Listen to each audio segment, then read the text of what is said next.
Hey everybody, Everett Abrams, the Wizard of Wood here, and I was just, somebody sent me a message, and I was just outside, a little cold still in southern New Jersey, and I thought I'd do a video on, as everybody's getting ready, different parts of the year, we're getting to the end of February, we're past the midpoint of February, and of course the United States, people are getting out there, and they're starting to look at their decks and their exterior wood, and making a plan. And if you have to strip off a coating, it really helps to know. People will say, well, why would it matter? I'll just go get a wood stripper.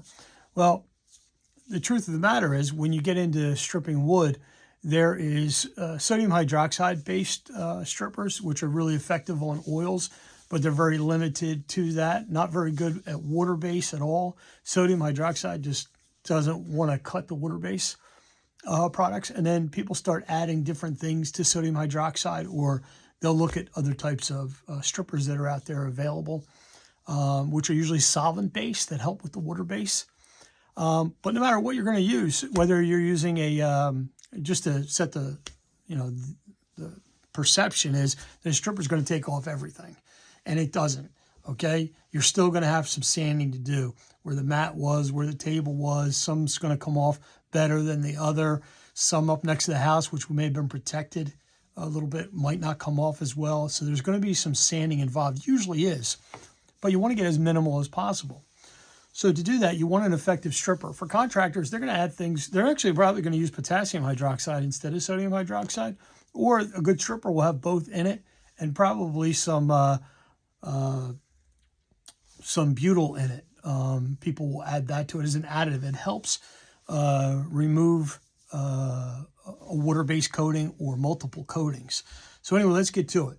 So if you're a contractor or you're a homeowner, let's find out how hard it's going to be to remove this. One of the things you could do, a contractor, they'll take a little kit with some squirt bottles around back, and you might have some stripper in it, different things, different kinds of cleaners and grades of strippers, to see what works and what doesn't while you're doing the estimate. For a homeowner, though, or even for a contractor, little known, little secret tidbit, Wiz Tip coming at you today is alcohol swabs. And you can get them in any drugstore, I think this is a CVS brand, but you get anywhere, any drugstore, wherever across the United States, and you can use these. Now, what happens is when you go out to your oil base product, it's going to have a little bit of a shine to it, which is usually what takes place.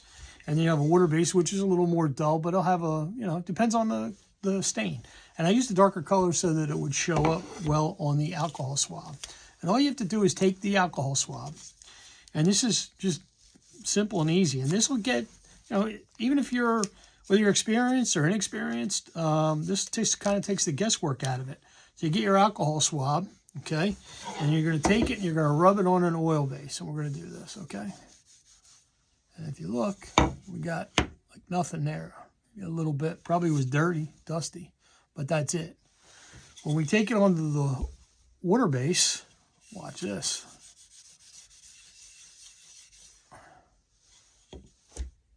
And you see the stain comes off. Alcohol swab will take the coating off of the water base and leave a color on your alcohol swab. It won't do it on the oil base. So there you go, and that's the biggest tip and the best tip, and then you can find out. And if you're a homeowner or even a contractor, you're going to know when that stain comes off that you have a water base. It's probably going to be a little bit more work involved, but again, it's going to depend on the stain, the manufacturer, and so forth. But if it doesn't come off any color, then it's probably an oil base. Sodium hydroxide is going to get to it, or the typical strippers you're going to find on a shelf in a paint store or in the big box stores. But again, they're very limited strippers. They're not contractor grade, and a lot of people get frustrated when using them. So good, when you find out that you're going to have a tough job stripping, probably a good idea, one would be to find a contractor who's well-versed in these products to do that, because it's going to be a big job for someone. If you don't get it, you're going to be doing a lot of extra sanding, whereas if you had the right stripper or the right contractor, you probably end up saving a lot of money, to be honest with you, because these jobs are very intensive. Labor-wise, and they do take a lot of time, and the end result usually isn't as good if you don't have the right products and the right tools to get that job done. So Anyway, I'm Everett Abrams, the Wizard of Wood. A little whiz tip for you today. Get alcohol swabs. Figure out what you got coming down the pike and what kind of job you're going to be into. And then make your plan from there. And if you watch the other videos, you can figure out exactly what you should do to restore your wood surface. I'm Everett Abrams. Thanks for watching the video. And don't forget to like, subscribe, comment, all those things you're supposed to do. Thank you.